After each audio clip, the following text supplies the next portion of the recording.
Real life no filter माझा आजचा दिवस. मॉर्निंगला घरातली सगळे कामे कंप्लीट केली, भांडे घासून झाले, सिंबाचं जेवणाचं भांडं पण घासून घेतलं, पुसून घेतलं, त्याला खायला ठेवलं, पाणी ठेवलं. जिमला जाण्या अगोदरच मी त्याला खायला पाणी त्याचं सगळं व्यवस्थित ठेवून जाते. माझ्याबरोबर मी थोडंसं कॅट फूड पण ठेवते नेहमीच, कारण की बाहेर जर कधी कॅट दिसल्या तर म्हणजे त्यांनाही मला खायला लगेचच देता येतं. त्यानंतर माझी जिमची तयारी करून घेतली आणि मग जिमला निघाले.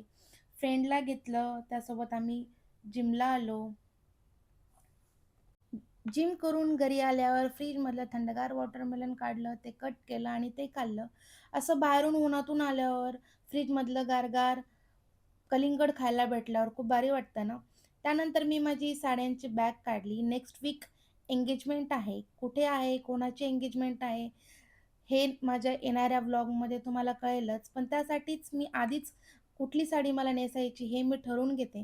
कारण की वेळेवर फार गोंधळ होऊन जातो माझा आणि मग सापडतही नाही काही गोष्टी आणि माझं ठरतही नाही, की मी काय नेसू किंवा काय घालू. म्हणून मी ते आत्ताच ठरवून घेतलं आणि रात्रीच्या स्वयंपाकाची तयारी केली.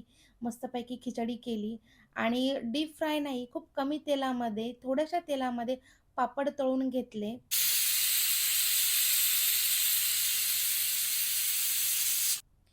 खिचडी झाली, त्यानंतर मी लगेचच मला वाढून घेतलं आणि जेवण करून घेतलं. माझं जेवण होत नाही तेच लगेच मिस्टरांचा कॉल आला, की मी स्टेशनला उतरलोय.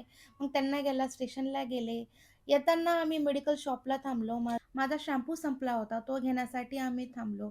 शॅम्पू तर मी घेतलाच, पण त्याबरोबर काही कोल्ड पण घेतले, जे मला आवडतात, काही मला ट्राय करायचे होते. ते कोल्ड वगैरे घेऊन आम्ही घरी आलो. घरी आल्यावर लगेचच मी जे कोल्ड घेऊन आले होते त्यातलं चॉकलेट मिल्क आणि कोल्ड कॉफी हे दोन्ही ट्राय केले. त्यातलं मला चॉकलेट मिल्क हे खूप जास्त आवडलं आणि जे कोल्ड कॉफी होतं, जे मला नाही आवडलं ते मी नवऱ्याला देऊन टाकलं. या दोन्ही ड्रिंक्सच्या बॉटल ओपन करताना माझ्याकडून 2 ड्रॉप खाली सांडले. तर ते 2 ड्रॉप पुसण्याचा प्रयत्न कोण करतंय बघा.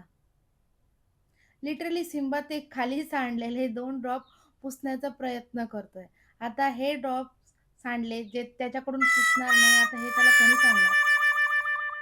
एवढं काम करून बिचारा माझा सिम्बा थकून गेला आणि बेडवर आडवा येऊन पडून घेतलं त्याने. तर असा होता आजचा माझा मिनी डे. तुम्हाला माझा हा मिनी ब्लॉग, मिनी डे आवडला असेल तर फॉलो आणि सबस्क्राईब करायला विसरू नका. Thank so much. Take care and bye. भेटूया नेक्स्ट ब्लॉगमध्ये.